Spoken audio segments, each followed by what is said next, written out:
I'm glad you read as long as you did. We could have all sat here all night long. Thank you so much.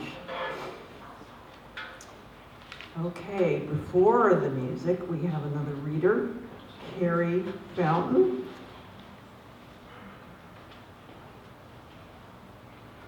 Poet and novelist, and serves as the 2019 Texas Poet Laureate. Yes, even Texas has a Poet Laureate. She's the author of poetry collections, and two of them are back here tonight. And she also has a children's book, The Poem Forest. She's the host of KUT radio stations This Is Just to Say, a podcast where she has intimate conversations on the writing life with other poets and writers. Maybe you'll get Sandy to come and talk. She's a writer in residence at St. Ed's and lives in Austin. Please welcome Carrie Fountain.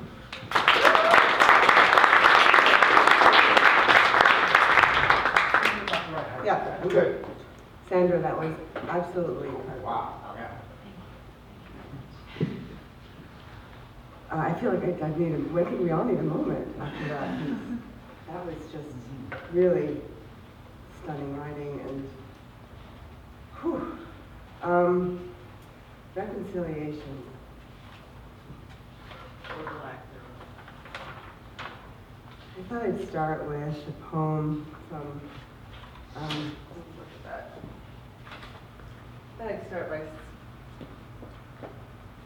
dropping all these things on the floor and making me pick them up. Sorry. I'm going to start with a poem from my book, It's Winter.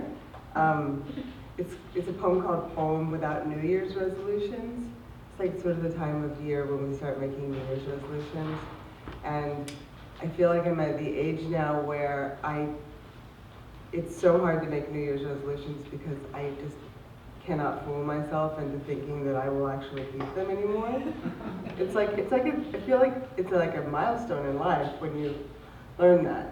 I feel like when I was younger, like there was a time in my childhood where like the magical thinking of childhood, I knew I was getting older because there came a point where I would watch the Olympics and not just be like, I could probably do that.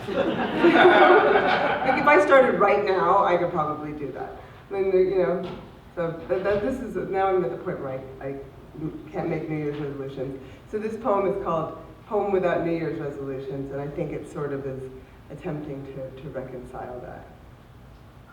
Maybe it's no longer a pure kind of behavior you seek, with so much breathing in it and so much regret.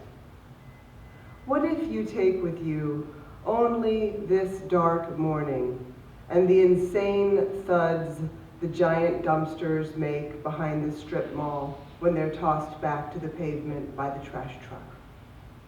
Let Spanish go. Let running go. Let yoga do flawless back walkovers across the dead lawn in its very flattering leotard. Let it just be gone.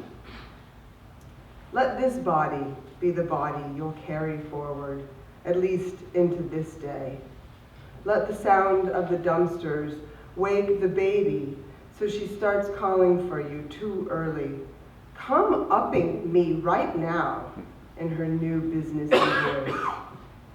What if this is just your luck?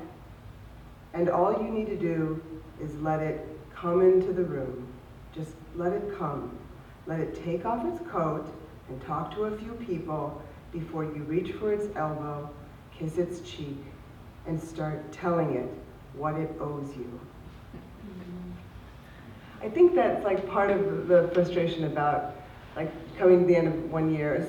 It's a beautiful time too of sort of thinking and planning and thinking ahead, but it's also this sort of idea that like, what am I going to wring out of this year? I'm just going to attack it. So I kind of like the idea of not going that way. I'm going to read one more poem from this book.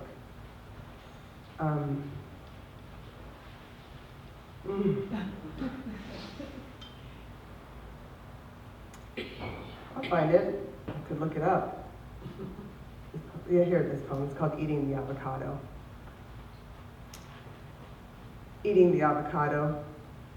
Now I know that I've never described anything, not one single thing, not the flesh of the avocado, which darkens so quickly, though if you scrape what's been exposed to the air, it's new green beneath, like nothing ever happened. I want to describe this evening, though it's not spectacular. The baby babbling in the other room over the din and whistle of a football game. And now, the dog just outside the door, scratching, rattling the tags on her collar. The car going by, far away, but loud, a car without a muffler. And the sound of the baby returning again, pleasure and wait. I want to describe the baby. I want to describe the baby for many hours to anyone who wishes to hear me. My feelings for her take me so far inside myself, I can see the pure holiness in motherhood, and it makes me burn with success and fear, the hole her coming has left open, widening. Last night, we fed her some of the avocado I've just finished eating while writing this poem, her first food. I thought my heart might burst, knowing she would no longer be made entirely of me, flesh of my flesh. Startled in her amusing way by the idea of eating, she tried to take it in, but her mouth pushed it out, and my heart did burst. She's in the 4th grade now. That one is. It's another sort of poem I thought of when I thought of the theme of reconciliation. Again, sort of trying to reconcile the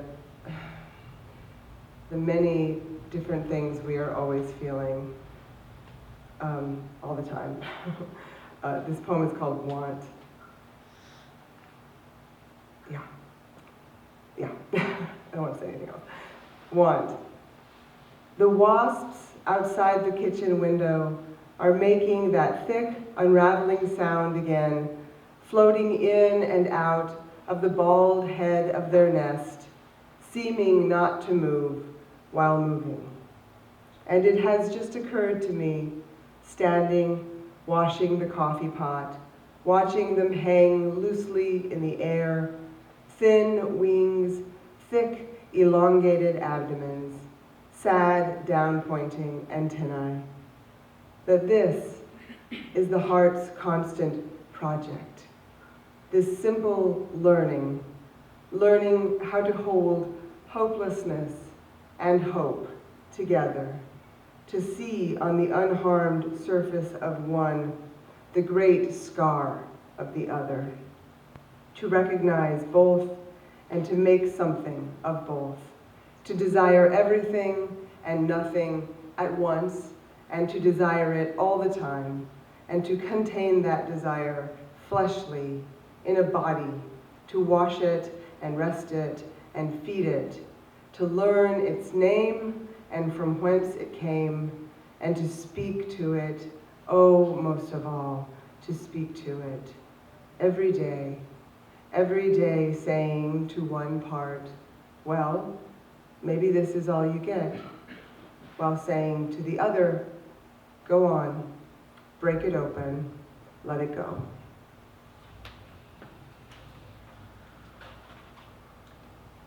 I'm going to read 2 poems from my forthcoming book, forthcoming in 2022, just right around the corner. Meanwhile, we've got these 2, so you have time to catch up.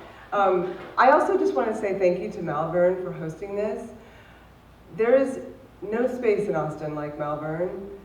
I was thinking as I was driving over here that they host these all the time, events like this.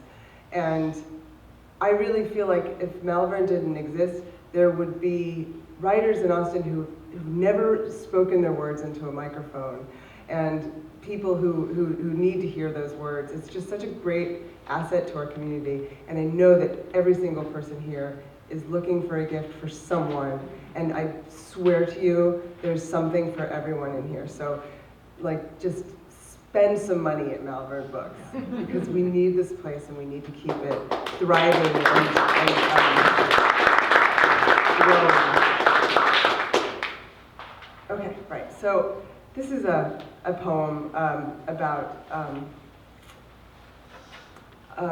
my own sort of experiences with reconciling. I'm going to use that word so many times. I'm so proud of myself already for using it so many times. You know, what do they call it? Toxic masculinity, and the sort of violence toward women and general misogyny that I feel like I didn't, until I was an adult, realize that I grew up around. And so I've been writing a lot of poems in that direction, and it's a scary direction to write in. You know, as you were reading your piece, I was thinking, that was published in The Atlantic? I want to know about the mail that you got in response to that. Did you get some real... No, I actually got extremely sweet Oh, that's mail great. Well, that's because... so many men in the military actually saying like they wanted to improve things. So that's wonderful. I actually never, there's one guy who was like, she's kitty fishing. That was a new word either. But, yeah, but no, otherwise people were actually very sweet. Mostly men wrote me back. That's so interesting. Well, yes, that makes me, yes. that's great. Response. That's great. That's wonderful to hear And that. from the beginning, Admiral Smith, who was the highest ranking officer in Iraq in public affairs, supported the peace. Wow. Wow, cool. That's wonderful. Yeah. That's very wonderful to hear. But this poem is called The Jungle. I just put this a little bit. I'm having a hard time seeing. And this has some fun facts in it that I was really surprised to learn. So, The Jungle. In motherhood, I began to celebrate my own smallest accomplishments, as when I wake to find I've slept through the night and I feel a little healed, because sleeping is something I didn't learn how to do until I was an adult and had to read a book about it. Because I've always liked to joke, I was raised by wolves. I was raised by wolves was in fact the very joke I made in explaining to a fellow mom as the children's theater went dark that, like my own young son, I was seeing The Jungle Book for the first time. I don't even know what it's about, I said. I was sort of raised by wolves, I said, and laughed. And then the curtain went up, and I was shocked, of course, to find The Jungle Book is about a boy who was raised by wolves. And I'm shocked again now, having just Googled it, to find the #1 query associated with Rudyard Kipling is The Jungle Book a real story? People are dumb, is what I was thinking, I admit, when I read that. But then I clicked and found that, oh my God, The Jungle Book is based on the story of a feral boy found running on all fours alongside a wolf in the Indian jungle. Which is funny to me because feral is the word that has always come to mind when I think of the boys I grew up with. Those feral boys who moved through the world with the ease afforded to those who didn't give two shits about anything, who'd empty beer cans in seconds, wrap cars around poles, all the while joking about fucking each other's mothers. They were feral in the desert, shooting guns out by the airport. They were feral on their skateboards in the Whataburger parking lot. They were feral because they were allowed to be. And eventually, we'd all get in trouble for what they'd been doing, even us girls, who, what did we do all that time while the boys were fighting and spitting and calling us whores? I don't know. We were talking to each other, I guess, which is how we became human. But no, those boys weren't feral. Those boys were typical. They'd been born knowing the world would be theirs long after they'd grown bored of nihilism and turned their attention to capital, became men, became mankind, the kind of men who'd ruin something if it meant they got to keep it, who'd kill something if it meant they could see it up close, maintain the illusion of having owned it, having earned it, even, who'd track a boy and a wolf through the jungle for days until finally they had them trapped inside their own den. When those men found they couldn't lure the boy out with words, they forced him out with smoke. And when the boy finally stepped out into the sunlight, those men captured him, bound him. And when the wolf, who was the boy's mother, came following close behind, the way at intermission I followed my own young son, who is by now too old to come with me into the women's room, to the very threshold of the men's room door. When she came out behind him, they shot her.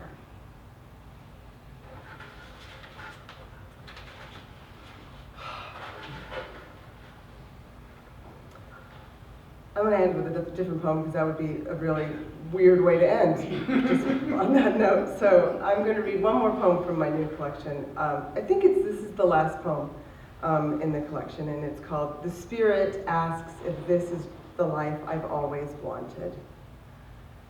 This is the life with fried eggs. This is the life with Pyrex dishes of many sizes, none of which I recall purchasing myself. This is the life with the boy who'd eat chicken nuggets for every meal, and the girl who's asked 4 times this week if she can please clean the cat's ears again with a Q-tip. This is the life with lives in it so small we have to put up a sign on the front door, "Don't forget the fish," or we'd forget the fish. This life, sometimes I feel myself so deep inside it, so painfully blessed, pushing into it, pushing, and yet I cannot get through. I want too much. I want a God who will save us all, and one who will feel the little heat coming off the candle I lit in the grotto. A God in heaven, but a God here, too, you know? A God like the one I tell my children about, the one who loves everyone, even Trump. A God that exists. And the Spirit says, okay. And I say, really? And the Spirit says, yeah, probably. Thank you so much.